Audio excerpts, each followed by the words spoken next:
আসসালামু আলাইকুম, সবাইকে স্বাগত জানাচ্ছি আমার দেশ মিড ডে নিউজে। আপনাদের সঙ্গে আছে আমি হুমায়রা নাওজিন। দর্শক, শুরুতেই জানিয়ে দেব সংবাদ শিরোনাম। দীর্ঘমেয়াদী যুদ্ধের জন্য প্রস্তুত ইরান, নতুন অস্ত্র আসছে বলেছে আইআরজিসি। ইরানের হুঁশিয়ারিকে সময়ের অপচয় বললেন ট্রাম্প। বাহরাইনে মার্কিন সেনাদের আস্তানা সহ বিভিন্ন স্থাপনায় রাতভর ইরানি ড্রোন হামলা, ব্যাপক ক্ষয়ক্ষতির আশঙ্কা। যুক্তরাষ্ট্র সমর্থিত কুর্দি ঘাঁটিতে হামলায় নিহত এক। ইরানের প্রতি সমর্থন জানিয়ে 24 ঘন্টায় মার্কিন ঘাঁটিতে 27 বার হামলা আইআরআই এর। খামেনি হত্যার বদলা হিসেবে জর্ডানে গুরুত্বপূর্ণ স্থাপনায় ড্রোন হামলা ইরাকি সশস্ত্র গোষ্ঠীর। ইরানের ক্লাস্টার বোমায় ইসরায়েলে একাধিক ভবন ক্ষতিগ্রস্ত। ইরান যুদ্ধ বন্ধের প্রস্তাব মার্কিন প্রতিনিধি পরিষদের নাকচ। ইসরায়েল যুক্তরাষ্ট্রের যৌথ হামলায় ইরানে নিহতের সংখ্যা বেড়ে 1332 জন, জানিয়েছে রেড ক্রিসেন্ট। দর্শক, শুনছিলেন সংবাদ শিরোনাম, এবারে বিস্তারিত। ইরানের সামরিক বাহিনীর অভিজাত শাখা ইসলামিক রেভলিউশনারি গার্ড কর্পস আইআরজিসির মুখপাত্র ব্রিগেডিয়ার জেনারেল আলী মোহাম্মদ নাইনি জানিয়েছেন, প্রতিরক্ষা বাহিনী দীর্ঘমেয়াদী যুদ্ধের জন্য প্রস্তুত এবং এজন্য কিছু নতুন অস্ত্র আগে থেকে তুলে রাখা হয়েছে। এক বিবৃতিতে তিনি বলেন, ইরান দীর্ঘমেয়াদী যুদ্ধের জন্য প্রস্তুত, এজন্য নতুন অস্ত্র আমরা আলাদাভাবে তুলে রেখেছি। সেসব এখনো বড় মাত্রায় ব্যবহার করা হয়নি। নতুন অস্ত্রগুলো শত্রুদের গুরুতর এবং যন্ত্রণাদায়ক প্রত্যাঘাত করবে। বর্তমানে সেগুলো পাইপলাইনে আছে, যথাসময়ে ব্যবহার করা হবে। বৃহস্পতিবার প্রথমবারের মতো ইসরায়েলকে লক্ষ্য করে নিজেদের ক্লাস্টার ব্যালিস্টিক ক্ষেপণাস্ত্র খাইবার নিক্ষেপ করে ইরান। তারপরেই এই বিবৃতি দেন ব্রিগেডিয়ার জেনারেল নাইনি। গত 7 দিন ধরে যুদ্ধ চলছে এবং হামলার পাল্টা জবাব হিসেবে ইসরায়েল ও মধ্যপ্রাচ্যের মার্কিন সেনা ঘাঁটিগুলোতে দফায় দফায় ড্রোন ক্ষেপণাস্ত্র নিক্ষেপ করছে ইরান। মার্কিন যুক্তরাষ্ট্র ও ইসরায়েলি বাহিনীর সম্ভাব্য স্থল অভিযান ইরানের জন্য বিরাট বিপর্যয় ডেকে আনবে বলে তেহরান যে দাবি করেছে তাকে সরাসরি নাকচ করে দিয়েছেন মার্কিন প্রেসিডেন্ট ডোনাল্ড ট্রাম্প। এনবিসি নিউজকে দেওয়া এক সাক্ষাৎকারে ট্রাম্প বলেন, ইরানের এই ধরনের হুঙ্কার দেওয়া কেবলই সময়ের অপচয়। মার্কিন প্রেসিডেন্টের মতে ইরান ইতোমধ্যে তাদের সক্ষমতার সবকিছুই হারিয়ে ফেলেছে। ট্রাম্প জোর দিয়ে বলেন, তারা তাদের নৌবাহিনী সহ যা যা হারানোর মতো ছিল তার সবই খুইয়েছেন। মূলত ইরানের পররাষ্ট্রমন্ত্রী আব্বাস আরাকচির করা মন্তব্যের জবাবে ট্রাম্প এ কড়া প্রতিক্রিয়া দেখালেন।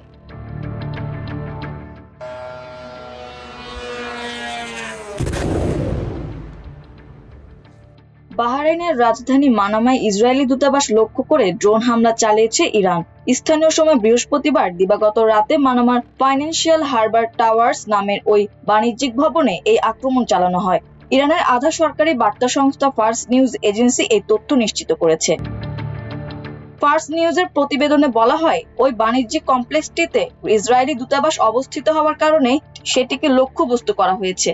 ইরানি হামলাকে সরাসরি ইসরায়েলি স্বার্থের ওপর আঘাত হিসেবে অভিহিত করেছে, তবে এই হামলায় তাৎক্ষণিকভাবে বড় ধরনের কোনো ক্ষয়ক্ষতির তথ্য পাওয়া যায়নি। মূলত মার্কিন ইসরায়েলি মিত্র বাহরাইনে রাতভর হামলা চালায় ইরান। আল জাজিরার এক প্রতিবেদনে এ তথ্য জানানো হয়েছে। ওই প্রতিবেদনে বলা হয়েছে, বাহরাইনের স্বরাষ্ট্রমন্ত্রী জানিয়েছে যে রাজধানী মানামায় 3টি পৃথক স্থানে ইরানি হামলা চালানো হয়েছে। এএফপি জানিয়েছে, ইরানের হামলা করা বাহরাইনের ওই হোটেলে মার্কিন সেনারা সেখানে ছিলেন ধারণা করা হচ্ছে। একাধিক অসমর্থিত সূত্র থেকে জানা গেছে, মার্কিন সেনাদের অবস্থান লক্ষ্য করে ড্রোন হামলা চালানো হয়েছে। হামলার আগে শুক্রবার বাংলাদেশ সময় সকাল 6টার দিকে বাহরাইনের স্বরাষ্ট্র মন্ত্রণালয় জানিয়েছিল, রাজধানীতে সতর্কতামূলক সাইরেন বাজছে। ওই সময় পরবর্তী নির্দেশ না দেওয়া পর্যন্ত সবাইকে নিরাপদ স্থানে আশ্রয়ে থাকার কথা বলা হয়। এদিকে বাহরাইনের অপর একটি সূত্র জানিয়েছেন, রাজধানী মানামার জুফাইরে যুক্তরাষ্ট্রের নৌবাহিনীর 5ম নৌবহর সদর দপ্তরে সেনাদের একটি আবাসস্থল লক্ষ্য করে হামলা চালানো হয়েছে। এছাড়াও ইরানি ড্রোন একটি বাড়িতেও আছড়ে পড়েছে বলে জানা গেছে। শুক্রবার স্থানীয় সময় ভোরে এ হামলা হয়। সামাজিক যোগাযোগ মাধ্যমে ভাইরাল হওয়া একটি ভিডিওতে দেখা গেছে, একটি উঁচু ভবনের একটি অংশে দাউ দাউ করে আগুন জ্বলছে। বাহরাইনের স্বরাষ্ট্র মন্ত্রণালয় এ ব্যাপারে এক বিবৃতিতে বলেছে, ইরানের আগ্রাসী হামলার রাজধানী মানামার 2টি হোটেল এবং একটি আবাসিক ভবনে আঘাত এনেছে। এতে অবকাঠামোগত ক্ষয়ক্ষতি হয়েছে, কিন্তু কোনো প্রাণহানি হয়নি। এছাড়াও সৌদি আরব ও কুয়েতকে লক্ষ্য করে ক্ষেপণাস্ত্র ছুড়েছে ইরান। শুক্রবার মধ্যরাতের পর এসব মিসাইল নিক্ষেপ করা হয় বলে ধারণা করা হচ্ছে। তবে সৌদি আরব কুয়েত উভয় দেশ জানিয়েছে তারা হামলা প্রতিহত করেছে। সৌদি প্রতিরক্ষা মন্ত্রণালয় জানিয়েছে তাদের প্রিন্স সুলতান বিমান ঘাঁটি লক্ষ্য করে 3টি ব্যালিস্টিক মিসাইল ছোড়া হয়, কিন্তু লক্ষ্যবস্তুতে আঘাত হানার আগে মিসাইলগুলো ধ্বংস করে দেওয়া হয়েছে। অপরদিকে কুয়েতের প্রতিরক্ষা মন্ত্রণালয় জানিয়েছে তাদের আকাশ সীমায় একটি ইরানি মিসাইল প্রবেশ করেছিল, কিন্তু এটি ধ্বংস করে দেওয়া হয়েছে। তবে প্রতিরক্ষা মিসাইলের ধ্বংসাবশেষ একটি জায়গায় পড়েছে উল্লেখ করে দেশটি বলেছে সেখানে খুব অল্প ক্ষয়ক্ষতি হয়েছে। মার্কিন সংবাদ মাধ্যম সিবিএস জানিয়েছে কুয়েত নিজেদের দূতাবাস খালি করে ফেলবে যুক্তরাষ্ট্র। এর আগে আঞ্চলিক উত্তেজনার কারণে কুয়েতে অবস্থিত যুক্তরাষ্ট্রের দূতাবাস অনির্দিষ্টকালের জন্য বন্ধ ঘোষণা করা হয়েছে। মঙ্গলবার এক্সে দেওয়া বিবৃতিতে দূতাবাস জানায় চলমান আঞ্চলিক উত্তেজনার কারণে কুয়েতে যুক্তরাষ্ট্রের দূতাবাস পরবর্তী নির্দেশ না দেওয়া পর্যন্ত বন্ধ থাকবে। সকল নিয়মিত ও জরুরি কনসুলার অ্যাপয়েন্টমেন্ট বাতিল করা হয়েছে। এবার ইসরায়েলে ঘনিষ্ঠ মিত্র জর্ডানে একটি গুরুত্বপূর্ণ লক্ষ্যবস্তুতে ড্রোন হামলা চালিয়েছে ইরাকের সশস্ত্র গোষ্ঠী সায়ারা আউলিয়া আল দাম। টেলিগ্রাম চ্যানেলে প্রকাশিত বিবৃতিতে তারা বলেছে ইরানের সর্বোচ্চ নেতা আয়াতুল্লাহ আলী খামেনি হত্যার বদলা হিসেবে এ হামলা চালানো হয়েছে। শুক্রবার সকালে আল জাজিরা আরাবিক জানায় জর্ডানের আকাবা শহরে বিমান হামলায় সতর্কতা সাইরেন বেজে ওঠে। এছাড়া ইরাক ও এ অঞ্চলে মার্কিন সংশ্লিষ্ট লক্ষ্যবস্তুগুলোতে গত 24 ঘন্টায় অন্তত 27টি অভিযান চালানোর দাবি করেছে সশস্ত্র গোষ্ঠী Islamic resistance in Iraq IRI। Messaging platform টেলিগ্রামে দেওয়া এক বিবৃতিতে IRI জানায় তারা ড্রোন ও ক্ষেপণাস্ত্র ব্যবহার করে ইরাকে থাকা শত্রু ঘাঁটিগুলোতে এসব হামলা চালিয়েছে। তবে এসব হামলায় কোনো হতাহত বা ক্ষয়ক্ষতির তাৎক্ষণিক খবর পাওয়া যায়নি। IRI মূলত এই অঞ্চলে ইরান সমর্থিত বেশ কয়েকটি সশস্ত্র গোষ্ঠীর একটি মোর্চা। এ জোট অতীতে ISIL এর বিরুদ্ধে লড়াই করেছিল। গাজা যুদ্ধে ইসরায়েলকে যুক্তরাষ্ট্রের সমর্থনের প্রতিবাদে এর আগেও বিভিন্ন সময়ে হামলার দায় স্বীকার করেছে গোষ্ঠীটি।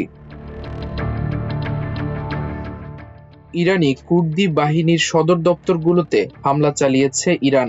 ইরাক এবং ইরান দুই জায়গাতেই কুর্দি অঞ্চলগুলোতে হামলা জোরদার হয়েছে। মঙ্গল ও বুধবার ইরাকের কুর্দিস্তানে চালানো হামলায় অন্তত একজন নিহত এবং বেশ কয়েকজন আহত হয়েছেন বলে নিশ্চিত করে জানিয়েছে সংবাদ মাধ্যম বিবিসি। ইরানের সামরিক বাহিনী জানায় তারা ইসলামী বিপ্লব বিরোধী কুর্দি গোষ্ঠীগুলোকে লক্ষ্য করে 3টি ব্যালিস্টিক ক্ষেপণাস্ত্র ছুড়েছে। ট্রাম্প প্রশাসন কুর্দি গোষ্ঠীগুলোকে ইরানের বিরুদ্ধে স্থল যুদ্ধে সম্পৃক্ত করতে চায়।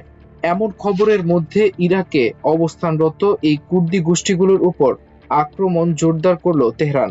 তবে কুর্দিস্তান ফ্রিডম পার্টির হানা হোসেন ইয়াজদান পানা বলেন, একজন কুর্দি সেনাও এখন পর্যন্ত সীমান্ত অতিক্রম করেনি। আমাদের উপর আকাশপথ নিরাপদ না হওয়া পর্যন্ত আমরা নড়ব না, সেটি হবে আত্মঘাতী। সম্প্রতি 6টি কুর্দি বিরোধী দল মিলে একটি জোট গঠন করেছে। পানা জানান তারা যুদ্ধের জন্য প্রস্তুত থাকলেও মার্কিন সহায়তার অপেক্ষায় আছেন। তিনি কুর্দি বাহিনীর সুরক্ষায় নো ফ্লাই জোন ঘোষণার দাবি জানিয়ে বলেন, ইরানি শাসন ব্যবস্থা খুবই নৃশংস আর তাদের কাছে সবচেয়ে উন্নত অস্ত্র বলতে আছে কেবল কালাশনিকভ।